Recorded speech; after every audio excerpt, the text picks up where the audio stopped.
मंच पर आसीन रोहतास नगर मंडल के अध्यक्ष श्री रोहित जैन जी,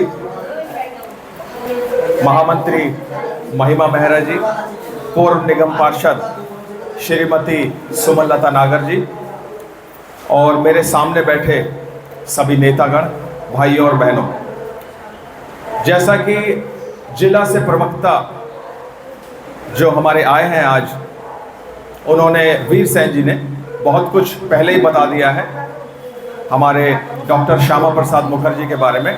मैं कुछ दिलचस्प बातें आपको बताना चाहूँगा। जैसे कि उनका जन्म आप सभी जानते हैं कि कलकत्ता में हुआ, बंगाल में, और बचपन से ही बहुत ही मेधावी छात्र थे। वो बहुत इंटेलिजेंट थे, सुपर इंटेलिजेंट। एक किस्सा मुझे याद आ रहा है जो उनके मित्र ने बताया कि जब वो उनके घर पे गए तो उन्होंने देखा कि उनके ड्राइंग रूम से लेके और जो दूसरे कमरे हैं उनमें भी सब किताबें भरी हुई हैं। तो वो देख के हैरान कि भाई इतनी सारी किताबें। तो उन्होंने मजाक में पूछा कि भाई इतनी सारी किताबें हैं, ये आपने इनमें से कौन सी पढ़ी है? तो श्यामा प्रसाद मुखर्जी ने कहा कि इसमें से कोई भी एक ऐसी किताब नहीं है जो मैंने नहीं पढ़ी है, अर्थात मैंने सारी किताबें पढ़ी हैं। तो उस समय में इतने पढ़ने वाले, लिखने वाले, मेधावी छात्र, सुपर इंटेलिजेंट। और सुनिए, इसके बाद उन्होंने बहुत ही कम उम्र में बीए करी, एमए करी और विदेश गए लॉ की डिग्री लेने के लिए। और वापस जब भारत में आए तो बहुत नाम हुआ इनका। पिताजी और माताजी का तो पहले से ही काफ़ी नाम था क्षेत्र में, तो बहुत नाम हुआ। कांग्रेस से मतभेद के कारण इन्होंने जनसंघ की स्थापना करी। अगर वो स्थापना उस समय नहीं होती तो आज हम भारतीय जनता पार्टी के साथ नहीं होते। तो श्रेय श्यामा प्रसाद मुखर्जी को जाता है।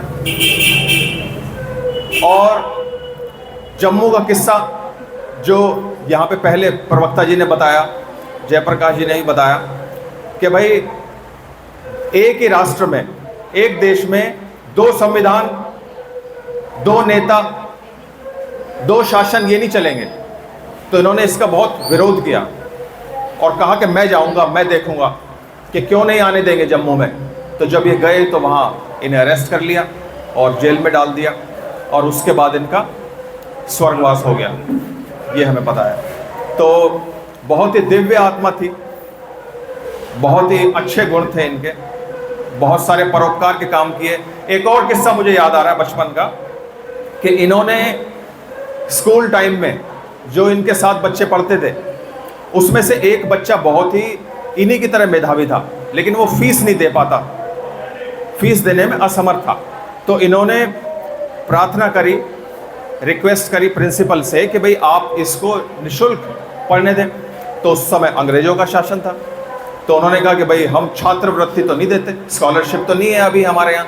तो इन्होंने कहा कि भाई आप इसको शुरू करें। तो इन्होंने उसके लिए भी लड़ाई लड़ी और उस बच्चे को उसका इंसाफ दिलवाया, उस बच्चे को आगे लेकर आए। ये और अनेकों कहानियाँ हैं जो हमारी पूर्व निगम पार्षद जी ने भी बताई हैं और महिमा जी ने बताई हैं, साधना जी ने बताई हैं। तो इसी के साथ मैं अपनी वाणी को विराम देता हूँ। बहुत बहुत धन्यवाद। जय सिया राम।